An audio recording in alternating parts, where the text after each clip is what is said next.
Hello friends, നമുക്കിന്ന് പൂരിയും മുട്ട റോസ്റ്റും ഉണ്ടാക്കിയാലോ. അതിനായിട്ട് 2 കപ്പ് ഗോതമ്പ് പൊടിയിലേക്ക് ആവശ്യത്തിന് ഉപ്പും വെള്ളവും ചേർത്ത് കുഴച്ചെടുക്കുക. ഈ മാവ് അരമണിക്കൂർ നേരത്തേക്ക് റെസ്റ്റ് ചെയ്യാൻ വേണ്ടി മാറ്റി വെക്കുക. മാവ് നന്നായിട്ട് സോഫ്റ്റായി കിട്ടാൻ വേണ്ടിയാണ് ഇങ്ങനെ ചെയ്യുന്നത്. അതിനുശേഷം അത് ചെറിയ ബോൾസാക്കി പരത്തിയെടുക്കുക.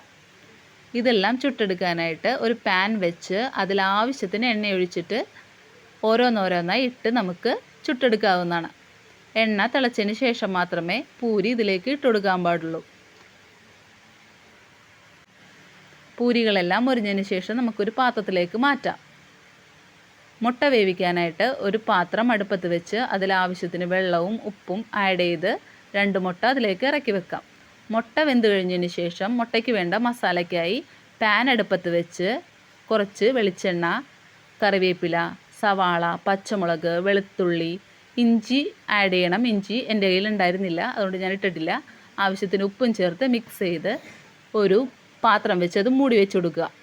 അത് വെന്തതിന് ശേഷം ഇതിലേക്ക് സ്പൈസസ് ആഡ് ചെയ്ത് കൊടുക്കാം. മഞ്ഞൾപ്പൊടി, മുളക് പൊടി, മല്ലിപ്പൊടി, ചിക്കൻ മസാല എന്നിവയിട്ട് മിക്സ് ചെയ്തതിന് ശേഷം 1/4 ഗ്ലാസ് വെള്ളമൊഴിച്ച് തിളപ്പിക്കുക. തിളച്ച് കഴിഞ്ഞതിന് ശേഷം അതിലേക്ക് മുട്ട ആഡ് ചെയ്ത് കൊടുക്കണം. മുട്ട ആഡ് ചെയ്ത് കൊടുക്കുന്ന വീഡിയോ ക്ലിപ്പ് എൻ്റെ കയ്യിൽ നിന്ന് മിസ്സായിപ്പോയി.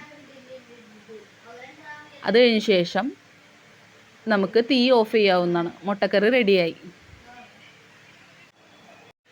നമ്മുടെ പൂരിയും മുട്ട റോസ്റ്റും ഇതാണ്. ഇഷ്ടപ്പെട്ടിട്ടുണ്ടെങ്കിൽ കമൻറ്റ് ചെയ്യുക. Okay, by.